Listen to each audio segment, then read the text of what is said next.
Alam niyo ba kung gaano kabobo o tawagin na lang nating walang common sense ang mga Duterte supporters? So ganito kasi yun. So sinasabi nila, lalo na kay Harry Roque or sa mga ibang official, government official, na kaya daw, bakit daw, tinatanong nila, lalo na sa mga Duterte supporters, tinatanong nila na bakit daw dinadala or pinapayagan ni President Bongbong Marcos na dalhin or mapunta si former President Duterte sa Netherlands. Gumagana naman yung justice system ng Pilipinas. So, gaano kabobo, lalo na itong si Harry Roque. So, ngayon naman, ang sabi ni Harry Roque, hindi daw siya magpapahuli or hindi daw siya uuwi ng Pilipinas dahil hindi daw effective or sumbaga hindi pabor sa kanya ang justice system ng bansa. Kung kayo mga DDS, kung may common sense lang kayo, di ba? Kung totoo yung sinasabi nila na gumagana naman ang criminal justice system, bakit daw? Di ba isa yan sa mga dahilan bakit nagagalit ang mga Duterte supporters o mga kampo ni Tatay Duterte. Kasi daw pinayagan ni PBBM, pwede naman dito litisin yung kaso ni Tatay Duterte sa ating bansa. Kasi daw gumagana yung justice system sa Pilipinas. So ngayon, di ba, nakakalito talaga. So pilitin ko na lang magtagalog kasi Bisaya ako, so para maintindihan ng lahat. So di ba, kung may common sense ka talaga, ganyan yung utak nila. Nakakalito. Wala sila, kumbaga, walang consistency.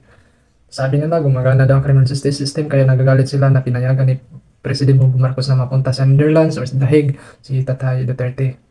So ayun, ang rason na naman ni Harry Roque ngayon, si Butanding, na ayaw daw niya umuwi, ayaw daw magpahuli. Dahil hindi daw gumagana ang justice system ng bansa, or hindi effective or hindi pabor sa kanya. Kaya daw siya possible na magiging guilty daw siya.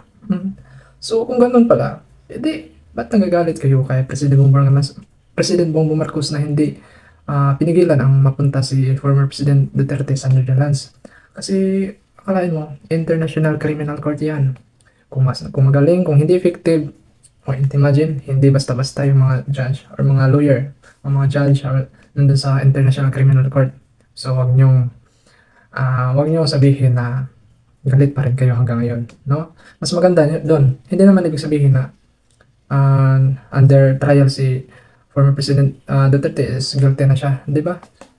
Nasa process pa lang. So hindi pa ibig sabihin na inaris si former President Duterte, guilty na siya. So under arrest, kung wala talaga, hindi dapat kayo matatakot or hindi dapat kayo magagalit, no? Mga Duterte supporters, lalo na ako. Thank you, no? Sabihin mo salamat pag hindi guilty si Tatay Digong.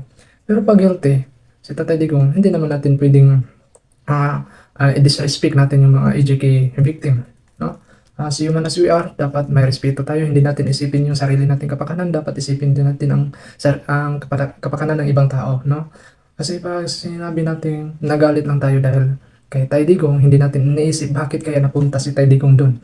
Di ba ganun lang? Dapat isipin muna natin kung bakit napunta si Tay Digong doon. Hindi tayo basta-basta na magagalit sa administration ngayon. At isa pa, sino bang nagpaakyat ng kaso? Di ba? Di ba si Trillanes at saka yung mga EJK victim, mismo sila ang pumunta sa The Hague o sa Netherlands. Kaya hindi naman dapat natin isisi sa Pangulo kasi pag nakitaan naman talaga na walang probable cause or reasonable grounds na guilty talaga si former President Duterte, ay makakauwi naman niya sa Pilipinas. And thank you pa rin pag ganun. No, hindi natin iisipin na hindi tayo pwede na magiging one-sided lang tayo. Dapat isipin natin yung both side, yung mga EJK victim, then isipin din natin, no? Kasi hindi naman pwede natin sabihin na magiging selfish tayo. Like for example, pag ikaw na yun ang naging biktima ng EJK, kapatid mo, kamag-anak mo, or asawa mo, or anak mo, di ba, na baril during ng tukhang, syempre galit na galit ka kasi alam mo na wala talaga or hindi talaga involved yung pinatay during the war on drugs, hindi involved ng drugs, di ba? So kaya lang dapat mapanagutan talaga or dumaan talaga sa magandang proseso.